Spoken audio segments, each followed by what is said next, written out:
Hello guys, welcome back to my channel. अभी हम लोग डिस्कस करने वाले हैं सितंबर 25 का जो हमारी स्ट्रैटेजी होने वाली है लास्ट 3 मंथ्स। अभी हम लोग वो डिस्कस करने वाले हैं। ये स्ट्रैटेजी मैंने जून, जुलाई एंड अगस्त के अकॉर्डिंग, मतलब 3.5 मंथ्स के अराउंड आप लोगों के पास रहेगा, उसके अकॉर्डिंग बनाई है मैंने।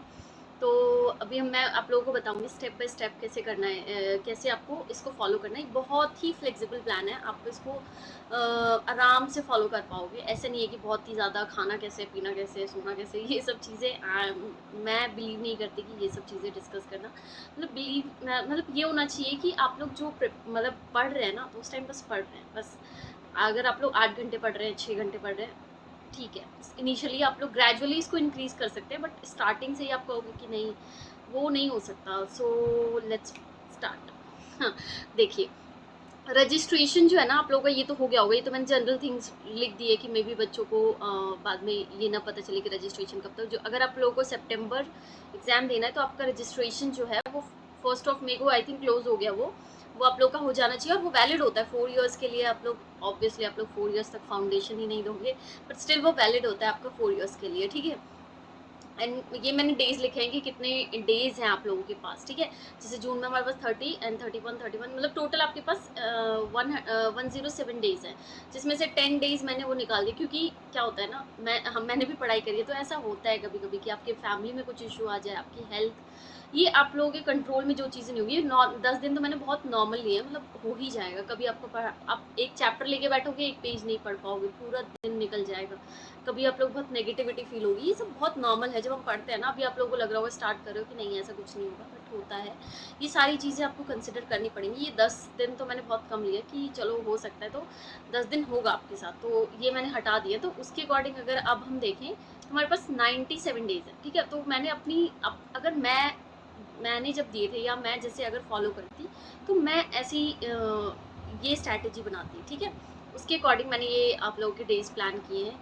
फर्स्ट रिवीजन, सेकंड रिवीजन, मैंने डेज लिख दिए हैं। और जो फाइनल है ना, जो फाइनल रिवीजन होगा, उसके लिए मैंने वो नहीं बनाया कि कैसे कैसे करना है, क्योंकि उसके लिए हम अलग से भी वीडियो बना लेंगे। अगर आप लोग इसके साथ, अगर और आप लोगों का इसके साथ फ्लो बैठ गया ना, तो वो डेज आप लोग अपने आप ही ऑटोमेटिकली प्लान हो जाएगा आप लोगों का, ठीक है। उसके लिए आप लोगों को ज़्यादा एफर्ट्स करने की ज़रूरत नहीं पड़ेगी। फर्स्ट ऑफ ऑल मैं आप लोगों को ये दिखा देती हूँ कि कैसे क्या करा है मैंने इसमें। जैसे 32 डेज मैंने लिए, 8 8 डेज करके, कि आप लोगों को फर्स्ट रिवीजन करना है, बहुत थॉरली करना है वो। मतलब ऐसा नहीं कि स्किप करना है, सब कुछ पढ़ना है, छोड़ने छाड़ने की कुछ बात ही नहीं करनी है, सब कुछ अच्छे से कवर करना है। जो भी चीज़ें हों, 8 8 दिन is a more than sufficient. और मैंने ऐसा नहीं कि 8 ही दिन दिए हैं, क्योंकि आपके 10 दिन है, तो उसमें से भी आप लोग यूज़ कर सकते हैं, बट स्टिल मैंने उसको रख दिया है कि चलो नहीं यूज़ होगा वो। मतलब 32 डेज ये हैं, फिर सेकेंड रिवीजन आपका 20 डेज, 5 5 डेज का, थर्ड रिवीजन 20 डेज का, मतलब 5 5 डेज का। एंड उसके बाद जो आपके 25 डेज बचेंगे, उसको मैंने ऐसे लिख दिया फोर्थ रिवीजन। 15 डेज में आप लोग करोगे, एंड 6 डेज में आप लोग फाइनल टेस्ट दोगे। Test is the most important thing in whole C A journey, मतलब चाहे फाउंडेशन हो, इंटर हो, फाइनल हो। अगर आप लोगों को घर पे टेस्ट नहीं कर रहे हो ना, तो हमारे मतलब टीचर्स कहते हैं ना कि अगर आप लोग यहाँ टेस्ट नहीं दे रहे हो, तो आपको आपका फाइनल एग्जाम जो है वो आप लोगों का मॉक टेस्ट बन जाएगा। तो मॉक देना बहुत ही ज़रूरी है, ठीक है। तो ये चलो, ये तो हम बाद में भी डिस्कस करेंगे, पहले मैं आप लोगों को ये दिखा देती हूँ यहाँ तक। अगर ठीक है, आप लोगों को समझ आ गया होगा। देखो, फर्स्ट रिवीजन मैंने कब से रखा है ना, 1 जून से लेके, और मैंने 9 जून तक, मतलब 8 डेज का। फिर लॉ रखा है, फिर मैथ्स रखा है आप लोगों का 8 डेज का, फिर इको रखा है, ठीक है। आप लोग ये बहुत प्यार से, आराम से, जब मान लो आपको अकाउंट्स आपकी बहुत अच्छी है, ठीक है, तो आप लोगों ने ये 6 दिन में कवर कर लिया, ये 7 दिन में, तो एक दिन बच गया। वो अगर आप लोग की लॉ, मतलब होता है ना कोई एक हमारा बोलते हैं ना दुखता हुआ नब्ज होता है, तो वो आप उस बचे हुए टाइम को उस सब्जेक्ट में यूज़ कर सकते हो, और बहुत आराम से कर सकते हो फर्स्ट रिवीजन में भी। और आप लोगों को क्या क्या चीज़ें और करनी है वो मैं बता देती हूँ। डीप डाइव इनटू कॉन्सेप्ट, मतलब कि आप लोगों को सारे, ये नहीं कि ऊपर ऊपर से पढ़ रहे हो कि हाँ चलो रट्टा मार लेंगे, रट्टा नहीं। फर्स्ट रिवीजन आपको ऐसे करने कि आपको सारे कंसेप्ट्स पता होने चाहिए, क्योंकि ऐसे ही कंसेप्ट पे बहुत फोकस कर रहे हैं आप। तो आप लोगों को सारे कंसेप्ट्स पता होने चाहिए कि क्या कंसेप्ट है। अगर आपको कोई प्रॉब्लम है, अपनी जिन भी जो भी फैकल्टीज़ हैं आपकी, आप उनसे डिस्कस कर सकते हैं। लॉ के लिए तो आप मेरे से भी पूछ सकते हैं, कोई प्रॉब्लम नहीं है। मैंने मे में अभी बच्चों की हेल्प करी है एग्जाम्स में, तो आप लोग मुझसे पूछ सकते हैं मेरे टेलीग्राम चैनल के थ्रू, ठीक है। And question bank, previous year questions, RTP, MTP, ICI के जो मैट के पीछे के क्वेश्चन होते हैं ना, बिल्कुल नहीं छोड़ने हैं। मतलब आप लोग कुछ करें ना करें, आईसीआई मैट के पीछे के क्वेश्चन करने बहुत ज़रूरी है, वो सारे करने हैं। एंड कंसेप्चुअली लॉ के लिए बच्चों को बहुत वो लगता है। इस बार तो मैथ्स ने थोड़ा रुला दिया बच्चों को May 25 में, बट स्टिल लॉ में भी बच्चों को प्रॉब्लम होती है। लॉ में पता है क्या है कि अगर आप लोग समझ के करोगे ना, मतलब समझ के करोगे कि ये कॉन्ट्रैक्ट कैसे हुआ, ये सेल कैसे हुआ, मतलब हर चीज़ आप थोड़ा समझ के करोगे ना, इट्स ईजी। हाँ, रटना पड़ता है, अनडाउटेडली रटना थोड़ा बहुत पड़ेगा आपको, बट लेकिन जब आप पढ़ लोगे ना, टर्म्स आप लोग को रिवाइज हो जाएंगे। ऐसा नहीं होता कि पूरी आपकी बुक ही रटनी है, आपको टर्म्स रटने होते हैं, थोड़े बहुत जो कीवर्ड्स हैं वो करने होते हैं, तो आप लोग बहुत प्यार से आराम से आंसर कर पाओगे। रिटन प्रैक्टिस करोगे तो उतनी प्रॉब्लम नहीं आएगी। एमसीक्यू की प्रैक्टिस, जो कि क्योंकि आपको पता है कि 2 सब्जेक्ट्स आपके एमसीक्यू बेस है, तो आपको वो करना पड़ेगा। फर्स्ट रिवीजन में आई विल से यू कि आप लोग फोकस करो सिर्फ कंसेप्ट बहुत ज़्यादा आप लोगों के ब्रश अप हो जाने चाहिए फर्स्ट रिवीजन, क्योंकि उसके बाद आप लोगों के पास इतना टाइम होगा नहीं कि आप लोग अपने कंसेप्ट्स को इतना ज़्यादा वो कर सके कि मतलब बहुत ज़्यादा ध्यान दे सके, ठीक है। So let's move to second revision. जब आप सेकंड रिवीजन पे आओगे ना, ये हमने दिए थे कितने कितने दिन आपने देखे थे ना, 8 डेज। अब हम आ गए हैं, अब मैंने इसके बाद ना 2 दिन आपके यहाँ से छोड़ दिएगी। मान लो फर्स्ट रिवीजन में ही आपको भी बीमार हो गए, कोई काम आ गया, तो 2 दिन आप लोगों के इधर निकल गए, तो मैंने वैसे उसको एडजस्ट कर दिया। बट डेज नहीं मैटर करता, आप लोग अपने अकॉर्डिंग भी बना सकते हैं कि 5 दिन ये 5 दिन ये, अपने अकॉर्डिंग भी प्लान कर सकते हैं, ठीक है। फिर ये मैंने 5 तारीख से लिया है, 5 जुलाई से, ठीक है। 5 दिन दिए हैं सेकंड रिवीजन में, आप देख सकते हैं 5 डेज 5 डेज 5 डेज, मैंने डेज लिख दिए हैं, डेट भी लिख दिया। तो डेट इतना मैटर नहीं करता, डे मैटर करता है कि 5 दिन आप लोगों को लेना है, ठीक है। और उसके बाद अब सेकंड रिवीजन में आप, ये तो है नहीं कि आप पहले फर्स्ट रिवीजन में भी कंसेप्ट में घुसे, अब सेकंड में भी आप लोग कंसेप्ट ही पूरा अपने क्लियर कर रहे हैं, नहीं, ये नहीं कर सकते ना हर रिवीजन में, क्योंकि फिर टाइम कंस्ट्रेंट होता है हमारे पास, ठीक है। तो अभी आप क्या कर सकते हैं कि जो आपको आपके डाउट्स आ रहे हैं, आप लोग उससे अपनी टीचर फैकल्टी जो भी हैं, जिस सब्जेक्ट के रिलेवेंट जो भी फैकल्टीज हैं, उनसे अपना डाउट क्लियर कर सकते हैं। लेकिन डीप डाइव आपको फर्स्ट डिवीजन में ही सारे कंसेप्ट्स क्लियर होने चाहिए, ठीक है। थोड़े बहुत रह जाते हैं तो वो कर सकते हो, ऐसा नहीं है कि बिल्कुल ही नहीं करना, कर सकते हो आप लोग, ठीक है। सेकंड रिवीजन में आप जैसे आपने क्वेश्चन, आपका जो भी रेलिवेंट क्वेश्चन बैंक होगा, प्रीवियस ईयर, आरटीपी, एमटीपी, वो सारे कवर होंगे, उसके आपके जो भी यूज़ कर रहे होंगे जिस भी फैकल्टी का, या आईसीएम मैट, आप लोगों को वो कवर करना है। एंड उसमें भी ना आप लोगों को इंपॉर्टेंट क्वेश्चन जैसे होते हैं कि कुछ आपके बहुत मोस्ट इंपॉर्टेंट क्वेश्चन होते हैं, उनको मार्क कर लेना है, क्योंकि और जिनमें आपको प्रॉब्लम आ रही है, आप लोग उस पर लिख देंगे कि ये मोस्ट इंपॉर्टेंट है, या इसमें मेरे को डाउट आया, ये चीज़ डाउट आया इस बार, तो अगले रिवीजन में आप उसको देखेंगे, तो वो आपका मतलब आप दोबारा देखेंगे ना वो, तो वो क्लियर हो जाएगा। फिर उसको आप, अगर आपको लगे कि हाँ ये अब इस रिवीजन में मेरे को देखने की ज़रूरत नहीं है, तो उसको आप कट कर सकते हैं, ठीक है। नेक्स्ट है कि जो आपकी लॉ है, लॉ आपको आपको कंसेप्चुअली अंडरस्टैंड करना पड़ेगा। सेकंड रिवीजन में भी मैं इसलिए बोल रही हूँ क्योंकि आपको लॉ में थोड़ी सी टर्म्स है, क्योंकि आप लोग के लिए नया है, आपने स्कूल में तो पढ़ा है नहीं, तो लॉ आपके लिए नया है, तो आपको वो टर्म्स उसके पता होने चाहिए। और ऐसे मांगता है यार, कीवर्ड्स आपके उनको चाहिए कि कीवर्ड्स बच्चे लिखेंगे तो मार्क्स मिलेंगे। And summary notes I would recommend कि आप लोग अपने समरी नोट्स बनाने, या फिर जो भी टीचर ने आपको दिए हैं आप उनके समरी नोट्स हैं, तो वो आप लोग यूज़ कर सकते हैं। समरी होना बहुत ज़रूरी है, क्योंकि लास्ट डे में आप लोग 1.5 दिन में थोड़ा मुश्किल हो सकता है अगर आप लोग बिल्कुल ये मटेरियल या कोई चीज़ फॉलो कर रहे हैं। कोई भी टीचर का कर रहे हैं तो टीचर का कीजिए, या फिर अपना बना लीजिए आईसीआई मैट से, लेकिन कोई कंसेप्ट रहना नहीं चाहिए, ठीक है। और एमसीक्यू प्रैक्टिस करनी है। प्रैक्टिस तो आप कर सकते हैं, मतलब कोई भी सब्जेक्ट कर रहे हो तो एमसीक्यू में आप लोग आईसीए के पोर्टल पे भी एमसीक्यूज़ है, आप लोग कहेंगे तो मैं आपको टेलीग्राम चैनल पे वो भी आप लोगों को प्रोवाइड करा दूँगी, कोई इशू नहीं है उसमें। एंड आप लोग राइट, हाँ, सेकेंड रिवीजन में आप लोग एटलीस्ट, मतलब जब भी आप रिवाइज करेंगे, जैसे पूरा चैप्टर रिवाइज किया, तो 1 या 2 क्वेश्चन एटलीस्ट लिखने का ट्राई करेंगे कि कैसे लिखना है इसको, मतलब क्योंकि क्योंकि आपने लॉ तो रिवाइज किया है, लेकिन आपने लिख के प्रैक्टिस तो करी नहीं अभी तक, है ना। तो आप एक आधा क्वेश्चन मतलब आपने रिवाइज कर लिया, उसके बाद एक चैप्टर का 1 क्वेश्चन या 2 क्वेश्चन, मैं ज़्यादा लिखने के लिए कह ही नहीं रही, 1 या 2, जैसे 1 यूनिट आपने रिवाइज करी, उसके बाद 1 क्वेश्चन आप लोग लिख के देखेंगे, फिर सेकेंड यूनिट रिवाइज करी, ड्यूरिंग द रिविजन ही एक क्वेश्चन ही रिवाइज लिख के देखना है कि आप लोग लिख पा रहे हैं, नहीं लिख पा रहे हैं। और नहीं लिख पा रहे ना, तो ट्रॉमा नहीं लेना है कि नहीं हो रहा, मेरे से नहीं हो रहा, ऐसा कुछ नहीं है। आप लोग आगे जब थर्ड डिवीजन फोर्थ डिवीजन जाओगे तो अपने आप ही सब सेटल डाउन हो जाएगा, कोई प्रॉब्लम नहीं आएगी आप लोगों को, ठीक है। और हाँ, जो रिपीटेटिव क्वेश्चन है ना, जिनमें भी होंगे बुक्स में होते हैं कि मतलब एक ही कंसेप्ट पे ना आपको 2-3 क्वेश्चन दिए होते हैं, तो फर्स्ट रिवीजन में तो आपने करा होगा, सारे क्वेश्चन करने हैं। फर्स्ट रिवीजन में तो कुछ भी स्किप नहीं करना है, इसीलिए आपको 8 डेज़ दिए हैं, ठीक है? और उसके बाद सेकंड रिवीजन में आप कट डाउन करेंगे कि ये रिपीटेटिव है या ये बहुत ईज़ी है, तो उसमें साइड में अपना नोट डाउन करते जाएँगे कि ये इसलिए कट कट कर दिया मैंने, ये इसलिए। और उसको बार-बार, पता है, जब आप नेक्स्ट रिवीजन पे जाओगे ना, आपको मन करेगा कि एक बार मैं ये क्वेश्चन देखूँ। नहीं भाई, काट दिया मतलब आपको आता है। तो सेल्फ डाउट इतना ज़्यादा भी नहीं लाना है कि आपको फालतू में अननेसेसरी आप लोग टाइम वेस्ट करें, ठीक है? और नेक्स्ट आप third revision is the most important revision, क्योंकि आप लोगों का भी कंसेप्ट हो चुका है, आपने एक बार पढ़ लिया है, आप लोगों को थोड़ी बहुत चीज़ें आ गई हैं कंट्रोल में, मतलब 100% नहीं, बट यू कैन से 60-70% अभी तक आप लोगों की चीज़ें कंट्रोल में आ गई होंगी कि क्या है, कैसे है, ठीक है?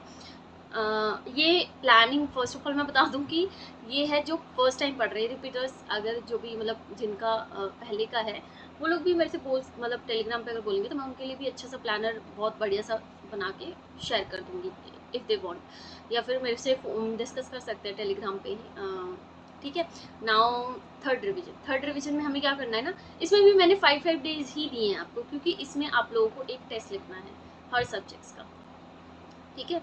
देखो, अब फोकस करेंगे इसमें भी, क्वेश्चन बैंक आप लोग करोगे ही अपना आरटीपी एमटीपी, लेकिन इसमें हम करेंगे मोस्टली फोकस करेंगे, क्योंकि पिछले बार में आपने जो बेसिक क्वेश्चन होंगे वो तो हटा दिए होंगे, तो अब ये हम लोग जो इंपॉर्टेंट आपने मार्क करेंगे ना, इसमें भी ये नहीं कि सारे कट डाउन कर देने या फिर सारे ही रखने, नहीं, जो रिपीटेटिव है उन्हें हटाना है, या जो बहुत बेसिक क्वेश्चन है उनको हटाना है, बाकी चीज़ें आप लोगों को करनी है, ठीक है? लॉ में conceptual understanding is must, notes आप लोगों के पहले प्रिपेयर हो जाने चाहिए, नहीं हुए तो यहाँ तक आप लोगों के प्रिपेयर हो जाने चाहिए। जो भी चीज़ें हैं लॉ में, जो भी टर्म्स आप लोगों को लगता है कि ये मेरा नहीं हो पाएगा, देखो, जैसे 4 सब्जेक्ट है ना, तो इनमें से एक तो आपका कोई ना कोई वीक पॉइंट होगा, तो उस पर आपको ऐसा नहीं कि उससे भागना है, बच्चे यही करते हैं कि जो चीज़ बहुत ज़्यादा पसंद है, किसी बच्चे को मैथ्स बहुत पसंद है तो उसको ही कर रहे हैं, नहीं भाई उसको ही सबसे ज़्यादा टाइम दे दिया, नहीं, जो आप लोगों को प्रॉब्लम दे रही है ना, उसको सबसे ज़्यादा करना है, ना कि जो चीज़ आपको बहुत अच्छी लगती है। ये ह्यूमन टेंडेंसी है, हम भी करते हैं कि अरे ये कर लेते हैं, ये बाद में करेंगे, जो हमें पसंद होता है ना, हम वही चीज़ पहले करने लग जाते हैं कि भाई चलो यही सॉल्व करते हैं, वो तो कर ही लेंगे, अभी टाइम है थोड़ा, हम लोग बचने की कोशिश करते हैं कि भाई यार ये करके तो और प्रॉब्लम हुई, जैसे लॉ लॉ में होती है ना प्रॉब्लम, तो ठीक है? एमसीक्यू प्रैक्टिस करनी है, नहीं छोड़ना है, क्योंकि 2 सब्जेक्ट्स आपके प्रॉपर्ली एमसीक्यू बेस है, तो एमसीक्यू तो करना ही है। और एमसीक्यू के लिए आपके कंसेप्ट बहुत ज़्यादा क्लियर होने चाहिए, बहुत ही क्रिस्टल क्लियर होने चाहिए आपके कंसेप्ट, ठीक है? वो आप लोग प्रैक्टिस कर सकते हैं, जो भी टीचर्स ने आपको दिए होंगे एमसीक्यू बुकलेट, उससे कर सकते हैं, या फिर आईसीए के पोर्टल पे भी एमसीक्यूज हैं, उससे प्रैक्टिस कर सकते हैं, लेकिन तभी कर पाओगे जब आप लोग के कंसेप्ट पूरे क्लियर होंगे, ठीक है? तो आप लोग इसमें एमसीक्यू प्रैक्टिस भी करेंगे, 5 डेज दिए हैं, इट्स मोर देन सफिशिएंट, आप लोग बहुत प्यार से कर पाओगे, ठीक है? और लॉ के इस बार तो आप लोगों को लॉ जब आप प्रिपेयर कर लोगे ना, तो हर यूनिट के बाद एक एक दिन, मान लो आपने आज उठाया सेल्स ऑफ गुड्स एक्ट उठाया आपने, ठीक है? सुबह उठाया, आपने फर्स्ट यूनिट पढ़ा, और मान लो आप आज आपका टारगेट था दो यूनिट पढ़ने का, तो जस्ट एग्जाम्पल, आपने 2 यूनिट, फर्स्ट यूनिट पढ़ा, उसका 1-2 क्वेश्चन लिख के देखा, ठीक है? और नेगेटिविटी नहीं लानी है कि यार मेरे से तो हो ही नहीं रहा, मैं तो कर ही नहीं पा रहा, होता है, लॉ है, आप लोगों ने पढ़ी ही नहीं है पहले, तो अभी पढ़ रहे हो, तो अभी आप लोगों को थोड़ी बहुत प्रॉब्लम तो आनी ही है ना, तो डोंट वरी अबाउट इट, ठीक है? और उसके बाद है मोस्ट इम्पॉर्टेंट टेस्ट, जब आप लोगों का 4 दिन या में रिवाइज करना होगा आप लोगों को, लास्ट डे या फिर 5th डे पे ही आप लोग लास्ट में एक टेस्ट देंगे, जितने मार्क्स है मार्क्स से को भाव देना ही नहीं है, बिल्कुल भाव नहीं देना, ठीक है?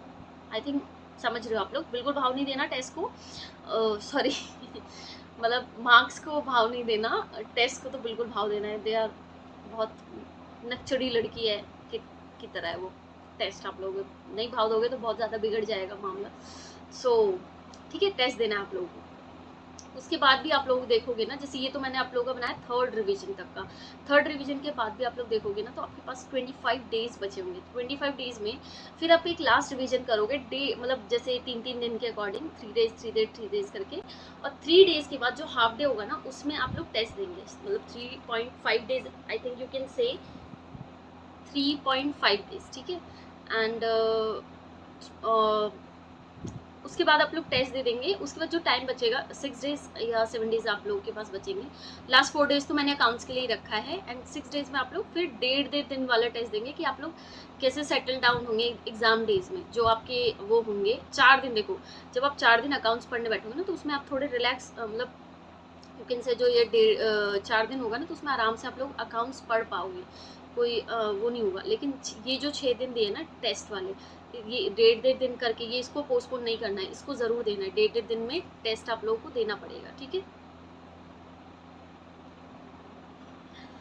ठीक है, अब हम लोगों को डिस्कस करना है ये। आई थिंक आप लोग समझ गए होंगे। कोई भी अगर आप लोगों को अगर मैं कम्युनिकेट नहीं कर पाई जो मुझे अगर आप लोगों को कोई भी डाउट हो तो मेरे से टेलीग्राम चैनल पे आप लोग बहुत आराम से, आप लोग मैं लिंक दे दूँगी डिस्क्रिप्शन में, उससे आप लोग मेरा टेलीग्राम चैनल ज्वाइन कर सकते हैं एंड विल डिस्कस। वहाँ पे आप लोग कुछ भी आप लोगों को डाउट हो तो बहुत आप लोग मेरे से पूछ सकते हैं, मैं आप लोगों को बता दूँगी। थोड़ा टाइम मे भी लग सकता है बट नहीं लगेगा, क्योंकि अभी मैं अवेलेबल हूँ टेलीग्राम पे, तो आप लोग मुझसे पूछ सकते हैं। जनरल चीज़ें क्या है कि सिर्फ प्लानिंग देख के कुछ नहीं होगा, एग्जीक्यूट करना पड़ेगा। मेरा प्लानिंग मत आप लोग एग्जीक्यूट कीजिए। आप लोगों को लगता है बेकार प्लानिंग है तो आप लोग अपना बनाइए, अपना एग्जीक्यूट कीजिए, लेकिन execution is very important. Without planning मत कूदना, आईसीआई ब्लंडर कर देता है। तो आप लोग विदाउट प्लानिंग अपना बिल्कुल भी ऐसे मत करना कि आज ये उठा लिया, कल वो उठा लिया, परसों वो उठा लिया। नहीं, आप लोग खुद ही फ्रस्ट्रेट हो जाओगे। तो हाँ, कुछ चीज़ें बच्चे ये पूछते हैं कि सब्जेक्ट कितने करने चाहिए एक टाइम में। आई वुड रिकमेंड कि 2 सब्जेक्ट से ज़्यादा मत करना आप लोग। 2 subject is more than sufficient. 3 भी कर सकते हो। किसी-किसी का होता है कि भाई बोर हो जाते हैं, जल्दी-जल्दी चेंज करना है, तो कर सकते हैं। बट और टेस्ट हाँ, टेस्ट मैं भी अपने टेलीग्राम चैनल पे एक शेड्यूल डाल दूँगी अभी कुछ 2-4 दिनों में, कि मैं भी टेस्ट कंडक्ट कर दूँगी लॉ का। अभी फ़िलहाल तो लॉ का आप लोगों का टेस्ट मैं आप लोगों को टेलीग्राम चैनल पे दे दूँगी। चैप्टर वाइज दूँगी पहले and then we will full fledge test. अगर आप लोगों को वो देना हो तो आप लोग वो दे सकते हैं, मैं चेक भी कर दूँगी। आप लोग मुझे टेलीग्राम पे ही सेंड कर देना, मैं आप लोगों को चेक करके भी बता दूँगी। कुछ भी आप लोगों को लगे ना कि आप लोग स्टक हो रहे हो, कि नहीं पढ़ा जा रहा, कुछ भी आप लोग डिस्कस कर सकते हैं मेरे से, कोई इशू नहीं है। और ये पीडीएफ चाहिए हो तो मैं अपने ये भी मैं टेलीग्राम पे अपने डाल दूँगी। कोई भी डाउट हो तो आप लोग मेरे से लॉ से रिलेटेड या कुछ भी कोई भी प्रॉब्लम हो रही है आप लोगों को, आप लोग मेरे से बिल्कुल आराम से अपनी एज अ एल्डर सिस्टर आप लोग मुझसे डिस्कस कर सकते हैं, कोई प्रॉब्लम नहीं है। मुझे पता है यहाँ पे ना थोड़ा ऐसा लगता है कि सपोर्ट होना चाहिए, तो इसलिए ज़रूरी है। मतलब ऐसा लगता है कि हम अकेले ही हैं। मतलब अभी अगर आप लोगों ने स्टार्ट किया है तो मे बी ना नहीं फील होता हो, बट हो लगता है यहाँ पे कि कोई तो हो जिससे हम ये डिस्कस कर सकें, हम गलत कर रहे हैं, सही कर रहे हैं, क्या कर रहे हैं। तो कोई बात नहीं, आप लोग मुझसे आराम से डिस्कस कर सकते हैं, कोई प्रॉब्लम नहीं है। हाँ, नेक्स्ट आप लोगों को ये आईसीआई का एसएम ज़रूर कवर करना है। मतलब आप लोग किसी भी टीचर को फॉलो कर रहे हैं ना, आप लोगों को ये ज़रूर देखना है कि आईसीआई का एसएम फॉलो हो रहा हो, ठीक है?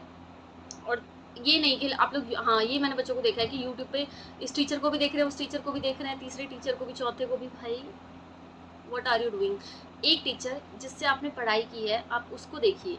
हाँ, मतलब कुछ चीज़ें आपको डाउट आती है, उस टीचर से नहीं समझ आ रही है कुछ भी, तो आप देख सकते हैं। या फिर अब ऐसा नहीं है कि आप 4-4 टीचर्स को फॉलो कर रहे हैं। या फिर आप ये कर सकते हैं कि आपको ये कंसेप्ट किसी एक पर्टिकुलर टीचर का समझ आया, मतलब एक यूनिट या एक यूनिट किसी और टीचर का, ये कर सकते हैं। लेकिन मैं नहीं कहूँगी कि फर्स्ट ऑफ ऑल तो आप लोग यूट्यूब पे बहुत ज़्यादा डिपेंडेंट होइए ही मत, ठीक है?